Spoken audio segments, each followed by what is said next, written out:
Hi, everyone, and welcome back to the Soul Spark Reaction channel, where we talk about religion, philosophy, spirituality, and other things. Today's video is called The Hidden Truth About the Seven Chakras and the Third Eye by Sadhguru. Let's get into it. The longing to break away is in Vishuddhi, Agna and Sahasrara. If energies move into Vishuddhi, you can become enormously powerful. If energies move into Sahasrara, simply you're ecstatic. Agna is called as the third eye. Once your energies touch Agna, you are intellectually realized. Third eye has been elaborately established as an energy form.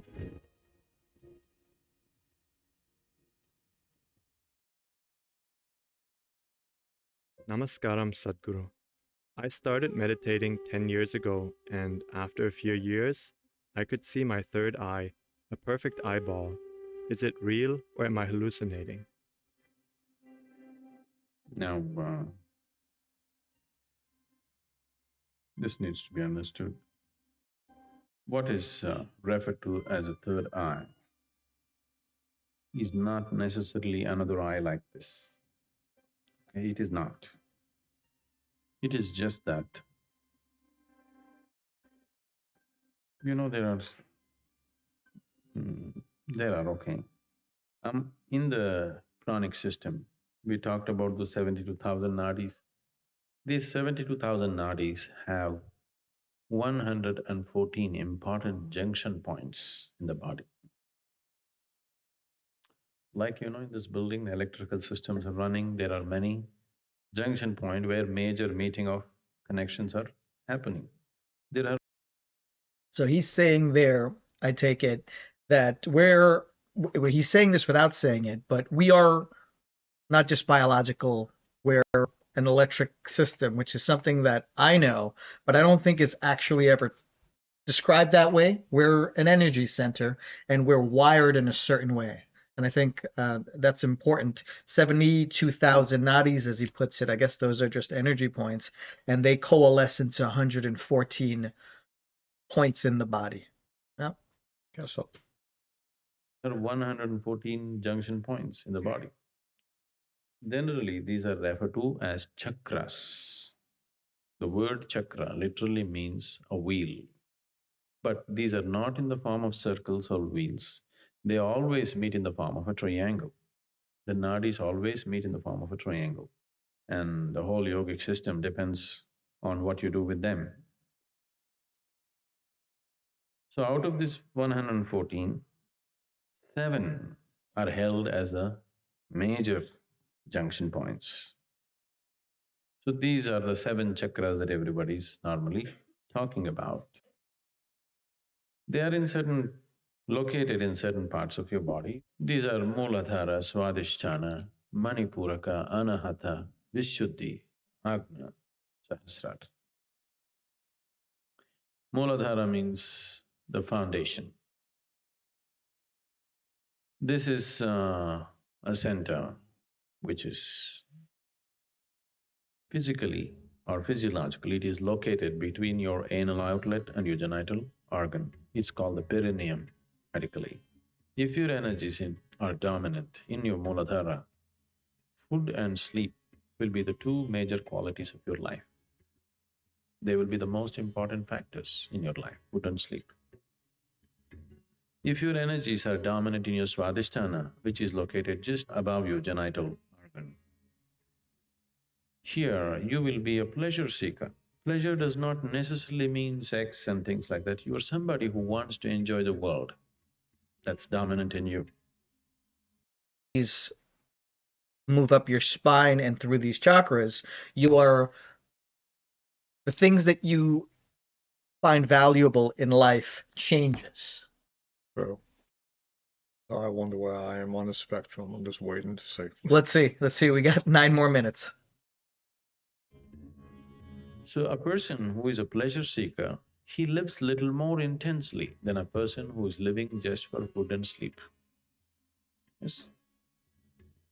So these are just different levels of intensities of life. As the intensity increases, Your ability to experience different dimensions of life moves from one area of life to another. If your energies move into Manipuraka, or if they're more dominant in Manipuraka, you are a doer in the world. You want to do things. Maybe you're a businessman, maybe you're a politician, or something where a lot of doing is needed. You're a doer. If energies move into Anahata, this is the creative center, you become a creative person. Maybe you're an artist, or at least you have tendencies. Maybe you didn't make it in the Hollywood, but you know, you want to create more than simply eating and sleeping or seeking pleasure outside. You would like to do something. There is creativity in you. A person, let's say an artist, generally their lives may be considered a little freaky for other people, but they experience life little more intensely than, let's say, a businessman. Yes? It's a different level of intensity. The word anahata means unstruck. It's the unstruck sound. This is a meeting between the lower and the higher. All your survival instincts are in the lower three chakras. Self-preservation is in Manipuraka, Swadhisthana and Muladhara. The longing to break away from all this and go away beyond is in Vishuddhi, Agna and Sahasrara. Anahata is the meeting point. So Anahata, the symbolism is two triangles meeting. You've seen that, the Star of David, everything comes from Anahata. Okay, that is the symbol for Anahata. Two upward moving and downward moving triangles meeting, because these are two different dimensions of life. One is catering to self-preservation, another is catering to the longing to go beyond. Okay, so what he's saying there is, how I understand it, is there are basically two different types of human beings. One, the people that are operating on the lower chakra levels, I can't remember the names of them, or the Hindi names of them, but when you go beyond the heart chakra into the throat and third eye and crown, you become a more evolved type of human being. Not one is not better than the other, but maybe it is. But he's separating, the people that are interested in the world and the people that are less interested in the world. It's more not necessarily better or worse. It's more one's in the physical world and one's more in the Spiritual? I don't know if I want to use the word spiritual, more in the mind, so to speak. Mm-hmm. Like creative people are more in their mind. Something comes in their mind and they create it. You can be creative and not be an artist, by the way. Like you can be like a person who makes Tesla, for example. Elon Musk is I consider a creative person. Yeah, sure. So, and then there's also just wanting to know more than what is in this physical world that we live in. Like what is out there, what's the real meaning of life type of things, the philosophical level, so to speak. Well, maybe what he's saying here is only when your energy is moved to a different, let's say, chakra point, then you start feeling that this is what you want to do. Well, he's saying like each chakra point is a part of your nature at the time. Yeah. Like you said, you were at the bottom, you seek pleasure, and then you kept moving up the chain, so to speak. Like a ladder. Yeah. The evolution of man here. I think what he's trying to describe. In your head and your heart, you have longings to go beyond, but in your body, you have longings to preserve. So if energies move… There are people in general that they are too afraid to take risk.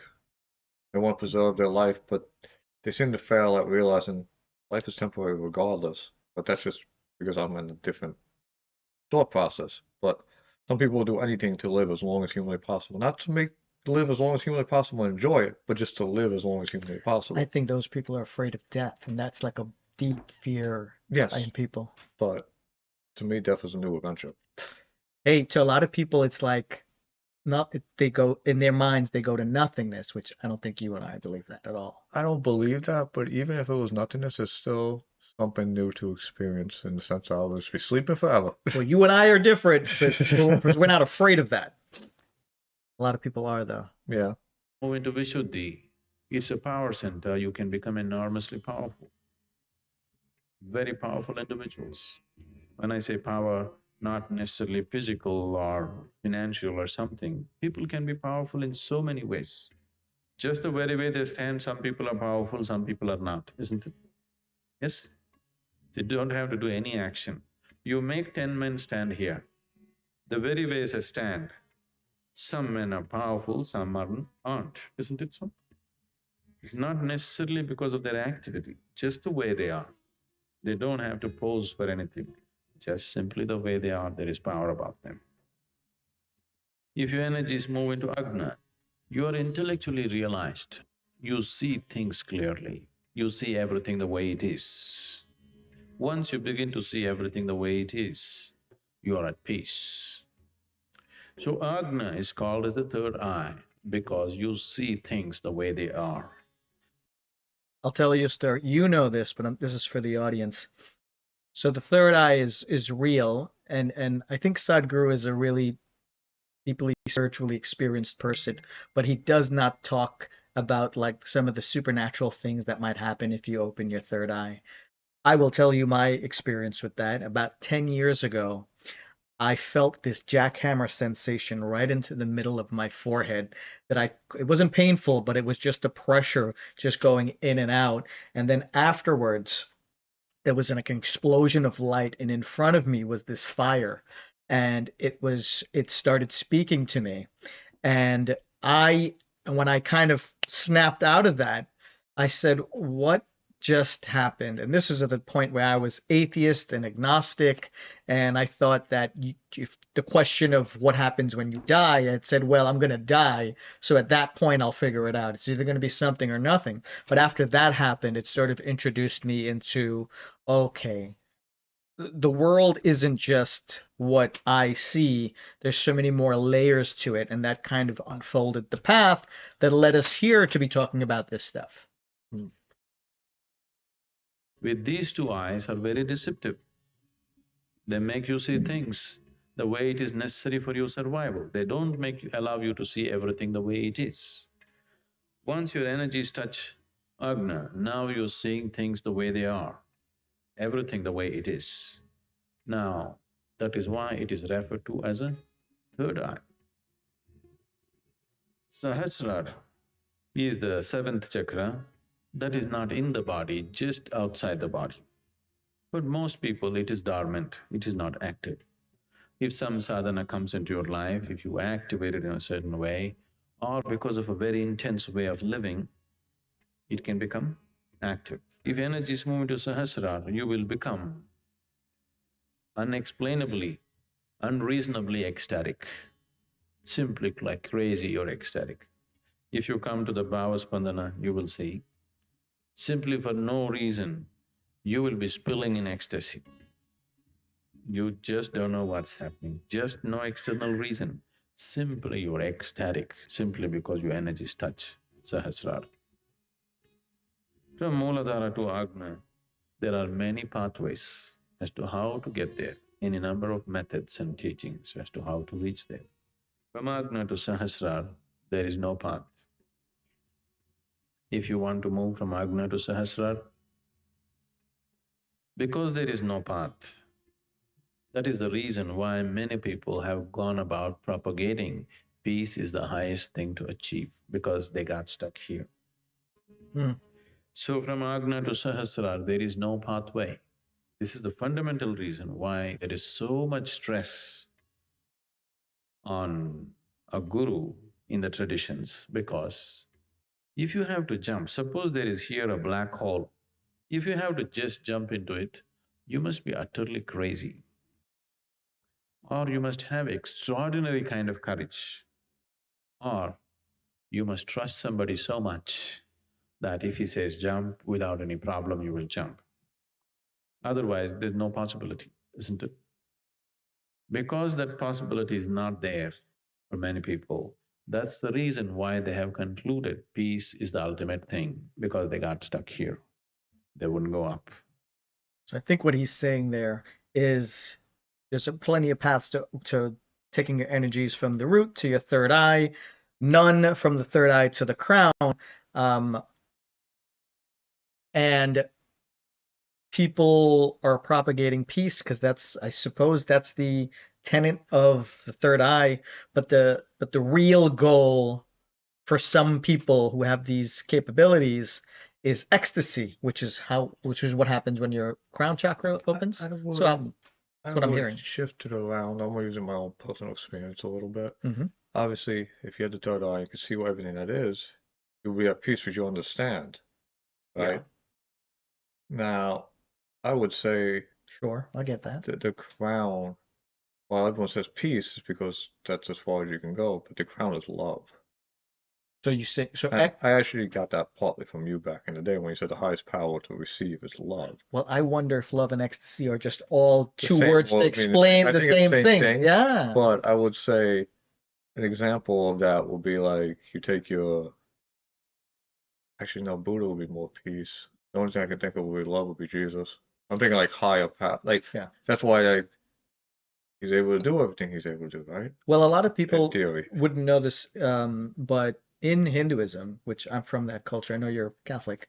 Well, he says I'm Christian, Yeah, but yeah. Raised I think Catholic. you got to invent your own religion as you take your own inward journey and take from whatever culture Yeah. what makes sense.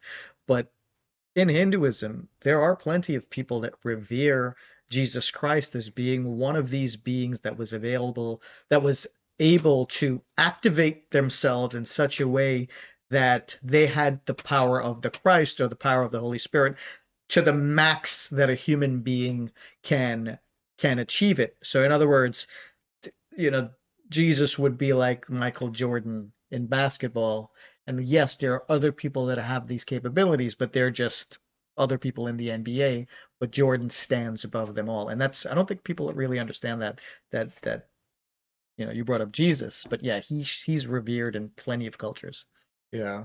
And there's plenty of people that have hated him that have said that he's healed people. They call it sorcery.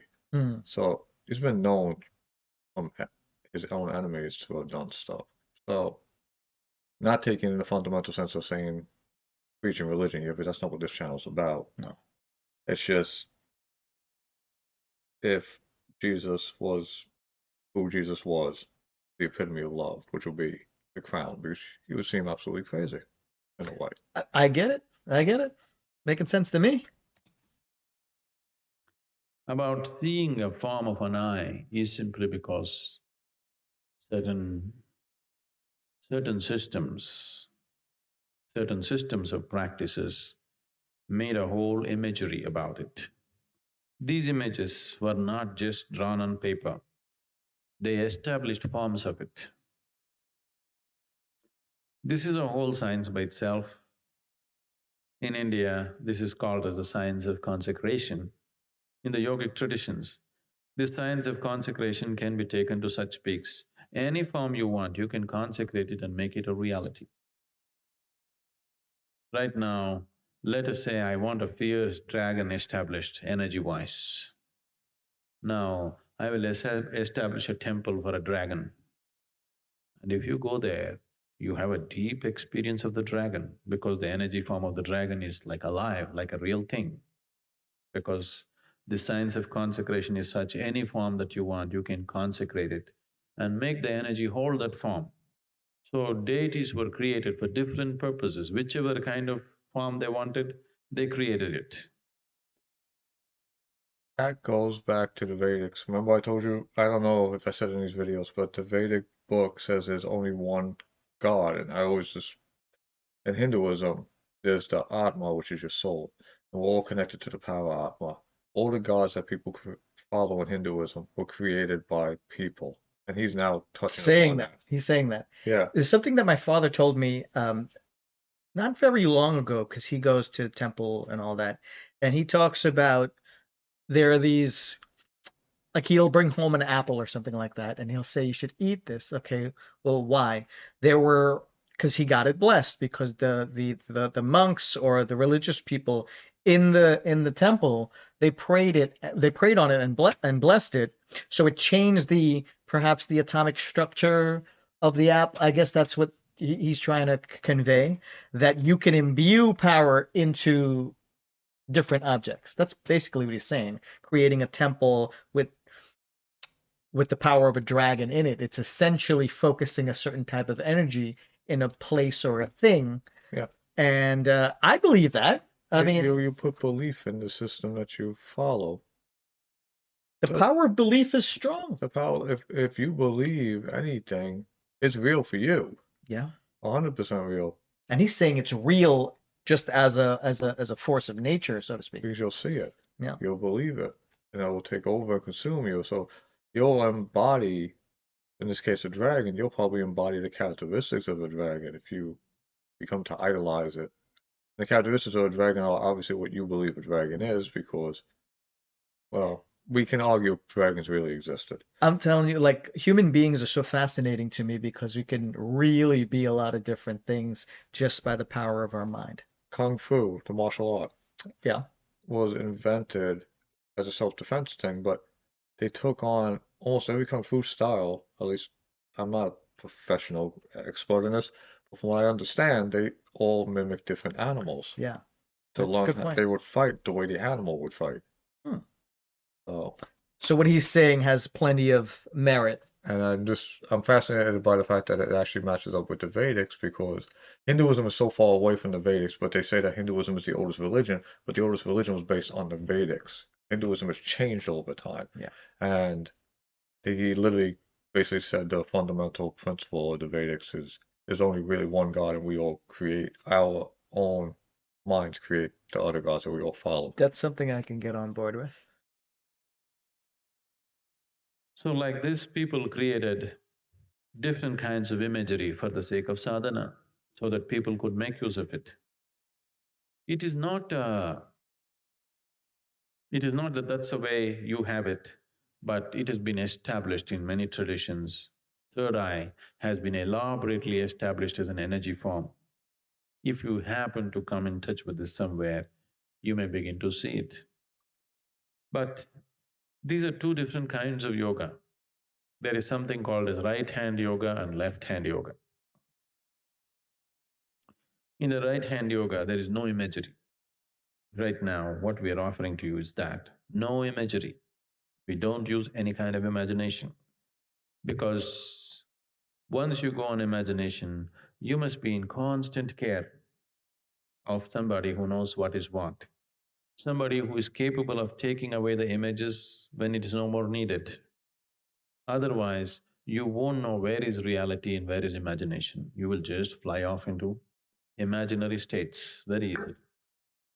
So here, I think he's talking about schizophrenia, because when you start doing these energy works, look, I think the asylums are filled with people that the energies got trapped in certain places, and this is just speculation, and they didn't know what real and they don't know what the difference between reality and imagination is, and hallucination. I have this theory that a lot of the people that have schizophrenia have just energy going to their third eye, where their system is not capable of handling that energy. That's just a guess. I'll take it to a more science-based thing. Okay. So, because you have to have the fundamental of both, right? So, when people do LSD and different hallucinogens, especially acid specifically, acid doesn't fully leave your body ever. So you can have what they call a bad trip years later. I've heard that. And you get lost in your own mind because it's hallucinations. And you can go insane. So your own imagination, if you live in it too much, you can go insane. Yeah, and insanity just means you don't know what reality is. Yep. here we are using a path of prajna, where there is no imagery at all. Just use yourself to grow. Maybe it is not as colorful as that, but it's more steady. You don't get lost. You know, if you take a step forward, you know it. If you take a step backward, you know it. There you will not know. but it's very colorful and exuberant ways. We also do that, but not with, large groups of people like this. I also very much do those kind of things, but not with large groups of people, because people will fly off into imaginary states so easily.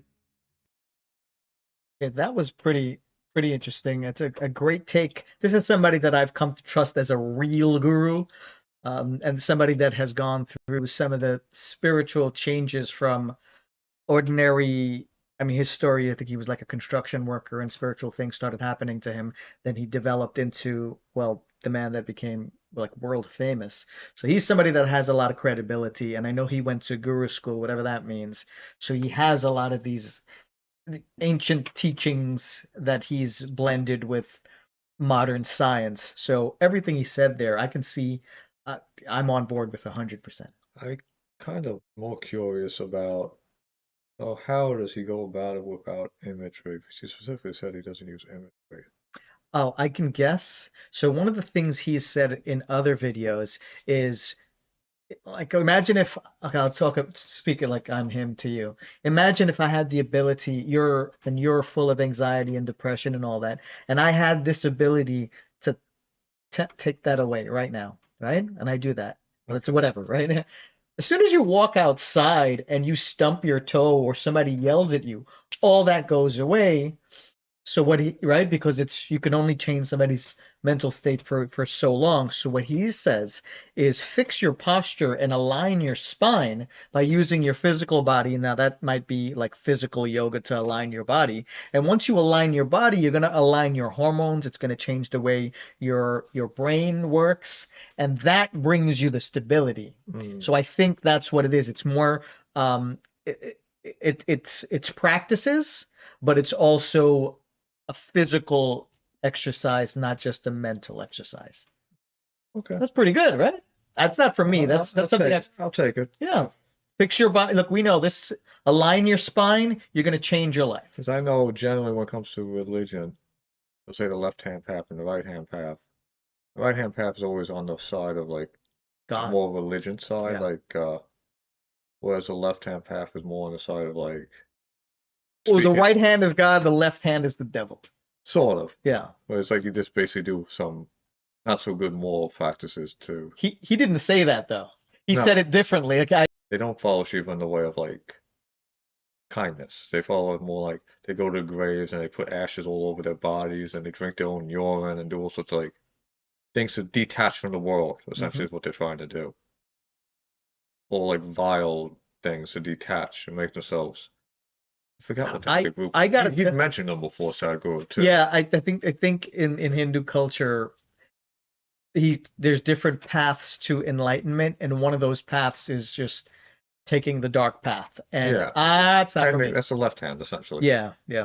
Okay, thank you so much for watching. If you made it this far, like and subscribe. We're trying to get up to 100 likes in a short order, so please do that and refer this video to your friends. Any closing thoughts? I think I've said my closing thoughts. All right. Thank you so much for watching.